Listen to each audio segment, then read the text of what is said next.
Welcome to the video. आज हम rearrange array alternately इस क्वेश्चन को सॉल्व करने की कोशिश करेंगे।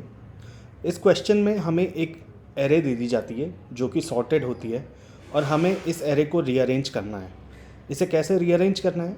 हमें इस तरह से रीअरेंज करना है कि इसका पहला एलिमेंट सबसे मैक्सिमम हो, फिर मिनिमम हो, फिर सेकंड मैक्सिमम एलिमेंट आए, फिर सेकंड मिनिमम आए, फिर third maximum and so on. इस चैनल पर हम डेटा स्ट्रक्चर्स एंड एल्गोरिदम्स के क्वेश्चंस डिस्कस करते हैं सिंपलेस्ट वर्ड्स में, फंडामेंटल अप्रोच से। अगर आपको इस चीज़ में इंटरेस्ट है और आप चैनल पर नए हैं तो प्लीज़ चैनल को सब्सक्राइब कर लीजिए। हम स्टार्ट करते हैं। इसमें सबसे पहले हमें दिया हुआ है कि एरे सॉर्टेड है, सिर्फ पॉजिटिव इंटीजर्स हैं और इसे हमें अरेंज करना है कैसे कि सबसे पहले मैक्स आए, फिर मिनिमम एलिमेंट आए, फिर सेकंड मैक्स आए, फिर सेकंड मिनिमम आए एंड सो ऑन, राइट। और ये हमें करना है बिना कोई एक्स्ट्रा स्पेस लिए, यानी big O of one extra space में। तो अगर एग्जांपल लें हम, तो जैसे मान लीजिए एरे है 1 2 3 4 5 6। इसको हमें कैसे रीअरेंज कर देना है? 6 1 5 2 4 और 3। पहले मैक्स, फिर मिनिमम, फिर सेकंड मैक्स, फिर सेकंड मिनिमम, फिर थर्ड मैक्स, फिर थर्ड मिनिमम, राइट।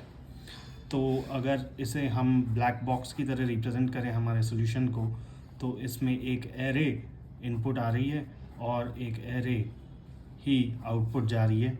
वो बेसिकली ये आउटपुट नहीं है क्योंकि हमें ओरिजिनल एरे को ही मॉडिफाई करना है, तो आउटपुट अपना वॉइड है। तो जो हमारा फंक्शन है वो एक तरह से वॉइड रीअरेंज, और इसमें हमारी एक एरे है जिसका साइज़ है, ये इनपुट में आया है और हमें ये रीअरेंज करके देना है। अगर हम इसे सिंपलेस्ट तरीके से सोचना चाहें तो हम देख रहे हैं कि यहाँ पर हो क्या रहा है। इस एरे में सबसे पहले एक एलिमेंट राइट मोस्ट तरीके से फिल होगा, फिर लेफ्ट मोस्ट होगा, फिर राइट मोस्ट होगा, फिर लेफ्ट मोस्ट होगा, और ऐसे ऑल्टरनेटली फिल हो रहा है। तो अगर हमें एक एक्स्ट्रा एरे दे दी जाती, मान लो कि एक एक्स्ट्रा एरे होती हमारे पास, तो हम एक पॉइंटर लेफ़्ट से चलाते, एक पॉइंटर राइट से चलाते, और ये एक तीसरा पॉइंटर होता के, जो इस बात का ट्रैक रखता कि हमें कौन सी पोजीशन भरनी है। तो हम हर आइट्रेशन में एक के की पोजीशन भर लेते। और हम कैसे भरते? अगर के लेट से इवन है, के अगर इवन है तो हम जेथ वाले एलिमेंट से भर देते, और अगर ऑड है तो हम आईएथ वाले एलिमेंट से भर देते, और अकॉर्डिंगली आई को बढ़ा देते या जे को कम कर लेते। ऐसे में इस सॉल्यूशन की टाइम कॉम्प्लेक्सिटी हो जाती बिग O ऑफ n, और स्पेस कॉम्प्लेक्सिटी भी हो जाती बिग O ऑफ n। वो इसलिए क्योंकि हमने एक एक्स्ट्रा एरे यूज़ की। अच्छा, हमें एक्स्ट्रा एरे की ज़रूरत ही क्यों पड़ रही है? क्या हम डायरेक्टली यहाँ पर ऐसे नहीं देख सकते हैं कि अच्छा पहले एलिमेंट पे हमें मैक्सिमम भरना है तो हम डायरेक्टली यहाँ 6 नहीं रख सकते हैं? अगर हम डायरेक्टली यहाँ 6 रख देंगे तो हम इस 1 को लूज़ कर देंगे, जो कि हमें आगे काम में आने वाला है क्योंकि इस पोजीशन पर 1 आना है। और इसी तरह अगर हम इस पोजीशन पे 1 रख देंगे तो हम 2 को लूज़ कर चुके होंगे। इसलिए हम ऐसा नहीं कर सकते कि हम डायरेक्टली यहाँ पर डाल दें। तो फिर प्रॉब्लम क्या है? इसको हम कैसे सॉल्व कर सकते हैं? अगर किसी तरह से मैजिकली ये पॉसिबल होता कि मेरे पास एक ही पोजीशन पर ओल्ड वैल्यू भी रह जाती और न्यू वैल्यू भी आ जाती, तो जैसे ये एरे है और एरे की हर एक पोजीशन पर ये एक ओल्ड वैल्यू रह जाती, और साथ में मैं जो भी न्यू वैल्यू डालना चाहता हूँ, जैसे 6 डालना चाहता हूँ तो 6 आ जाए यहाँ पर। इसी तरह यहाँ पर अगर मैं 1 डालना चाहता हूँ तो 1 आ जाए। तो जब भी मेरे को आइट्रेशन यानी आई आइट्रेट करना है तो आई एक तरह से ओल्ड वैल्यूज़ पर आइट्रेट करे, और के वाली पोजीशन पर भरना है तो के वाली पोजीशंस पर न्यू वैल्यू भर सकें। क्या ये पॉसिबल है? तो अभी हमारा एम हो गया है कि हमें कोई एक ऐसा नंबर मिल जाए जिसमें हम नई वैल्यू और ओल्ड वैल्यू दोनों स्टोर करके रख सकें। तो इसके लिए एक सिंपल मैथमेटिकल ट्रिक है, हम एक इंटरमीडिएट वैल्यू यूज़ करेंगे। इंटरमीडिएट वैल्यू हम कैसे निकालेंगे? हम new value multiplied by x plus old value कर देंगे। X is nothing but any number which is greater than all values. इसे एक एग्जांपल से समझते हैं फॉर बेटर क्लैरिटी। जैसे मान लीजिए मेरी ओल्ड वैल्यू थी 1 और मेरी नई वैल्यू है 6 और x को अभी के लिए मान लीजिए कोई नंबर 10 ले लेते हैं हम, तो मैं एक इंटरमीडिएट वैल्यू लूँगा और वो स्टोर कर लूँगा। इंटरमीडिएट वैल्यू क्या होगी? New value 6 into 10 60 plus 1 61। इसी तरह अगर मेरी ओल्ड वैल्यू है 2 और मेरी न्यू वैल्यू है 1, तो उसकी इंटरमीडिएट वैल्यू क्या होगी? 1 इंटू 10 प्लस 2 यानी कि 12। अब जैसे क्या हम इंटरमीडिएट वैल्यू से कभी भी ओल्ड और न्यू वैल्यू निकाल सकते हैं? जैसे हमें 61 से मान लो न्यू वैल्यू निकालनी है, तो 61/10 आंसर आ गया 6 which is our new value. 61 mod 10 answer आ गया 1 which is our old value. ऐसे ही हम 12 के लिए भी कर सकते हैं। 12/10 करने से 1 which is new value, 12 mod 10 करने से 2 विच इज़ ओल्ड वैल्यू। ये कुछ नहीं है, ये एक सिंपल डिवीजन ट्रिक है जिसमें हमने डिवाइज़र यानी कि इसको कांस्टेंट कर दिया है, और अब हम कोई भी डिविडेंड रखेंगे तो उसके लिए कुछ कोशेंट आएगा और कुछ रिमाइंडर आएगा। तो यही बेसिकली न्यू वैल्यू और ओल्ड वैल्यू हो गई, और ये हमारी इंटरमीडिएट वैल्यू हो गई। तो एक तरह से अगर ये डिवाइज़र कांस्टेंट है तो इस एक वैल्यू में हमारे पास दोनों चीज़ स्टोर्ड हैं। ये डेफिनेटली एक इजी तरीका नहीं है कि कोई भी इंसान इसे एकदम से सोच नहीं सकता है, बट ये एक पैटर्न है जिसे हम ध्यान में रख सकते हैं कि अगर हमें कभी भी किसी भी पोजीशन पर दो वैल्यूज़ स्टोर करनी है तो हम ये एक छोटी सी मैथमेटिकल ट्रिक यूज़ कर सकते हैं। अच्छा, इसमें x सभी वैल्यूज़ से बड़ा इसलिए होना चाहिए क्योंकि अगर x मान लीजिए ओल्ड वैल्यू से छोटा हो गया तो क्या होगा कि जब हम इंटरमीडिएट वैल्यू मॉड x करेंगे तो हमें हो सकता है ओल्ड वैल्यू ना मिले, कोई और वैल्यू मिल जाए। अच्छा, ये तो हमने अभी ट्रिक सीख ली, लेकिन इस ट्रिक को हम यूज़ कैसे करेंगे? अभी भी हम आइटरेट करेंगे, एक हमारा i चलेगा, एक हमारा j चलेगा, i इस डायरेक्शन में और j इस डायरेक्शन में, और हम हर आइट्रेशन में kth पोजीशन को भरेंगे। बट हम kth पोजीशन को डायरेक्टली ai या aj से नहीं भरेंगे, हम kth पोजीशन पर एक इंटरमीडिएट वैल्यू भरेंगे जो कि उसकी नई वैल्यू और ओल्ड वैल्यू दोनों से मिलकर बनी होगी। ऐसा इसलिए ताकि जब i उस पोजीशन पर पहुँचे या j उस पोजीशन पर पहुँचे और हमें उसकी ओल्ड वैल्यू का यूज़ लेना हो तो हम किसी भी टाइम पर ओल्ड वैल्यू निकाल सकें और अकॉर्डिंगली उसे अगली आगे की पोजीशंस के लिए यूज़ कर सकें। फाइनली हमारे पास पूरी एरे में सिर्फ इंटरमीडिएट वैल्यूज़ रह जाएंगी, और इंटरमीडिएट वैल्यू से नई वैल्यू तक पहुंचना बहुत इजी है। हम इस पूरी एरे को x यानी कि जो भी हम नंबर लें 10 जैसे, उससे हम डिवाइड कर देंगे। तो हम अब अपनी अप्रोच के अकॉर्डिंग एल्गोरिदम लिखने की कोशिश करते हैं। तो सबसे पहले इतना तो हमें पता ही है कि हमें आइटरेट करना है, राइट?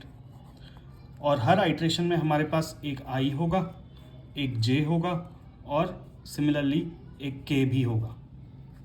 एक i होगा, एक j होगा और एक k होगा, राइट?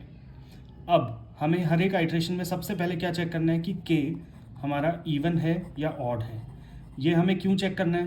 क्योंकि अगर k इवन है तो ये राइट वाले पॉइंटर के हिसाब से भरा जाएगा, और अगर k ऑड है तो ये लेफ़्ट वाले पॉइंटर के हिसाब से भरा जाएगा, राइट?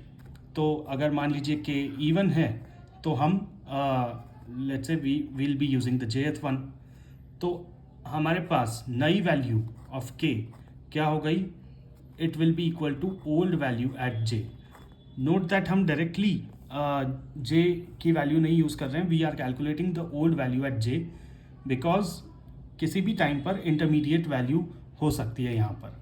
और सिमिलरली हम अब kth वाली पोजीशन पर भी डायरेक्टली ये वैल्यू नहीं डाल रहे हैं न्यू वैल्यू, बल्कि हम एक इंटरमीडिएट वैल्यू कैलकुलेट कर रहे हैं which will be calculated using new at k, ये old at k and N x।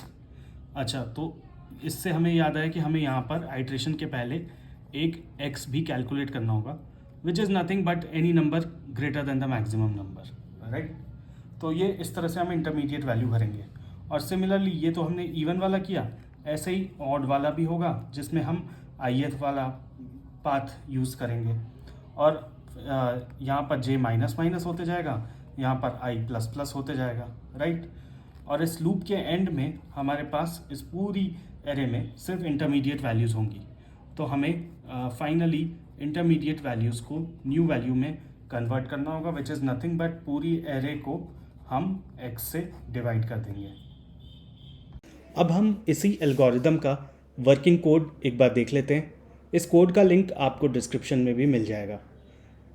तो इनिशियली तो हमने कुछ नहीं, बस ये जो 3 पॉइंटर्स हैं इन्हें इनिशियलाइज़ किया और कुछ वेरिएबल्स डिक्लेयर किए जो हम आगे यूज़ करेंगे। फिर हमने सबसे पहले वो फैक्टर यानी कि x कैलकुलेट कर लिया, विच इज़ नथिंग बट जो भी मैक्सिमम नंबर था +1। अब हम आइटरेट करने लगे हैं। यहाँ हम हर एक आइटरेशन में kth पोजीशन फिल कर रहे हैं और kth पोजीशन फिल करने के लिए हम सबसे पहले चेक कर रहे हैं कि k इवन है या ऑड है, क्योंकि अगर k इवन है तो वो jth से भरा जाएगा और k ऑड है तो वो ith से भरा जाएगा। तो हम सबसे पहले ओल्ड वैल्यू एट j या ओल्ड वैल्यू एट i निकाल लेते हैं। एक मेथड हमने बना रखा है और उसी के according new value at k decide हो जाती है और अकॉर्डिंगली j माइनस माइनस या i प्लस प्लस हो जाता है।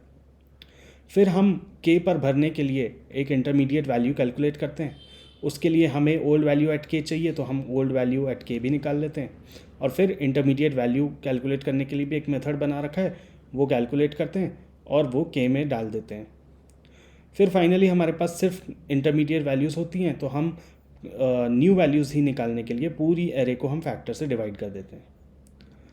और यहाँ पर हम देखें तो गेट ओल्ड वैल्यू एक मेथड है जो कुछ नहीं बस मॉड करके रिटर्न कर देता है, और सिमिलरली एक कैलकुलेट इंटरमीडिएट वैल्यू एक मेथड है जो कि हमने जो फॉर्मूला देखा उससे इंटरमीडिएट वैल्यू कैलकुलेट करके दे देता है। तो टू समराइज़, हमने सबसे पहले इस प्रॉब्लम को एग्जाम्पल के साथ समझा और फिर हमने इस प्रॉब्लम की सबसे सिंपलेस्ट अप्रोच सोची जिसमें हम एक एक्स्ट्रा एरे यूज़ कर रहे थे और एक पॉइंटर लेफ़्ट से और एक पॉइंटर राइट से चला रहे थे। ऐसा करने से हम सोल्यूशन पर तो पहुंच रहे थे पर एक एक्स्ट्रा स्पेस यानी बिग ऑफ एन का एक्स्ट्रा स्पेस लग रहा था। उसको हटाने के लिए हमने एक टेक्निक देखी, मैथमेटिकल टेक्निक देखी जिसमें हम दो वैल्यूज़ को एक ही नंबर में स्टोर कर सकते हैं using this formula intermediate value is equal to new value into factor plus old value. और इसकी हेल्प से हमने एरे की हर एक पोजीशन पर आइटरेट करते हुए डायरेक्टली न्यू वैल्यू नहीं भरकर ये इंटरमीडिएट वैल्यू भरी और फिर फाइनली उस इंटरमीडिएट वैल्यू से हमने न्यू वैल्यू निकाल ली। हमने इसका कोड वॉक थ्रू भी देखा। इस वीडियो में बस इतना ही। अगर आपके कोई भी डाउट्स वगैरह हों तो आप प्लीज़ वीडियो में कमेंट कीजिए और नेक्स्ट वीडियो में हम किसी और क्वेश्चन के साथ मिलेंगे। Thank you for watching.